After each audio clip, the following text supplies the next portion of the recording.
Today, we're going to dive into a pretty radical idea. What if we've been looking at poverty completely wrong?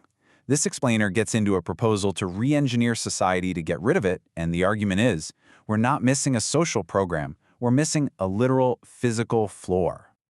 Okay, let's just jump right into the deep end. The source material challenges us to stop thinking about poverty as just a money issue or a social issue.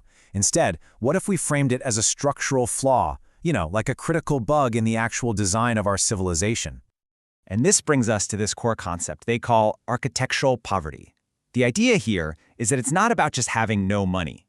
It's about the total collapse that happens when there's no fundamental safety net, no physical base layer to catch you. It's poverty that's literally caused by a missing piece of infrastructure. So, what is this missing piece? Well, the source material describes it with a really powerful metaphor: civilization's missing floor. Think about it like this. Modern society has built all the upper levels of a building. You've got everything from luxury penthouses down to middle-class apartments, even temporary shelters. But there's no ground floor. Level 0 is just empty space. So when someone faces a major crisis, they lose their job, have a medical emergency, they don't just land on a safety net. They fall right through that empty space and slam into the pavement. And that impact, right there, is where the trap of poverty really begins. So what are the real-world consequences of this missing floor? This brings us to what the core source calls the architecture of poverty.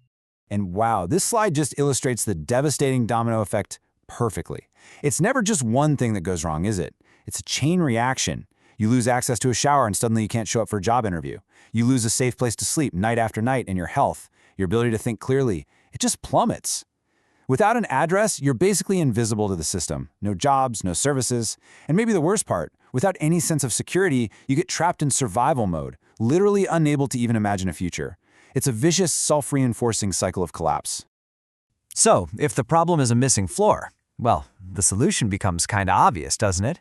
We have to build one, an indestructible one. The proposal is to create a single, massive piece of infrastructure. So we're not talking about a patchwork of scattered shelters. No, this is a permanent, automated megastructure that guarantees the absolute basics to anyone who needs them: sleep, showers, food, and security. And the key word there is permanent.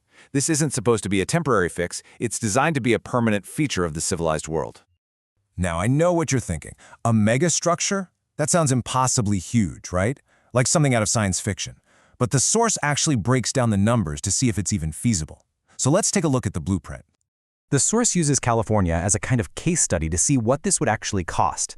And based on a hypothetical global allocation of just $20,000 per person for this kind of base-level housing, California's share alone would be, get this, a staggering $788 billion. It's a massive number for sure, but just putting a figure on it starts to ground this project in something like reality. Now, of course, you can't spend all of that on concrete and steel. Before a single wall ever goes up, you have to account for the essentials to keep it running. And this slide breaks down those initial, non-construction costs.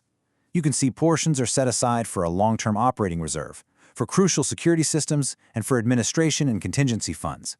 These are all accounted for right up front to make sure the project isn't just built, but that it's actually sustainable from day one. So after you account for all those initial operational costs, what's left for the actual building? This, roughly $600 billion. Let that sink in for a moment. To put that in perspective, we're talking about one of the largest humanitarian construction funds ever conceived, dedicated entirely to building this one foundational megastructure. Now, let's be honest. A giant automated structure for housing people? That could sound pretty dystopian. But the source is very, very clear on its purpose. It's supposed to be a launch pad, not a warehouse. And this comparison just illustrates the distinction perfectly. A warehouse is a place you store things or people indefinitely. It's about containment, uniformity, suffering. But a launch pad, that's a place of stabilization.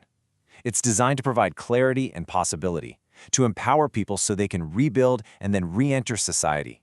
Its purpose is to be a temporary stop on the way up.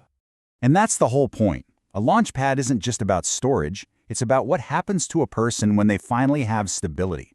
This slide shows how that works on a psychological level. When the absolute basics are guaranteed, the human mind can actually reset. Safe sleep improves your problem solving. Being clean boosts your confidence. Not having to worry about your next meal eliminates that constant survival panic.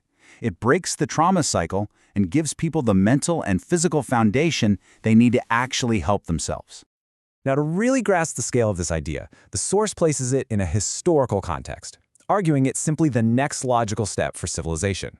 Let's just look at this progression. Every great leap forward in human well-being came from building some kind of universal infrastructure. Sewer systems gave us public health. Electricity gave us the modern world. Public schools attacked mass illiteracy. The internet smashed knowledge inequality. This proposal argues that a guaranteed living environment is the next piece of foundational infrastructure we need to build to end systemic collapse for individuals. And this is really the key takeaway. It's not about charity or handouts. It's about completing the blueprint of what a modern society should be. It's an investment in infrastructure that stabilizes the entire system, potentially reducing crime, healthcare costs, and emergency spending while boosting productivity for everyone. So we end on this final thought. What if we could design a society where poverty simply can't find fertile ground to grow? Where the very architecture of our world makes that kind of catastrophic personal collapse impossible? That is the ultimate vision here. Not just to manage poverty, but to engineer it completely out of existence.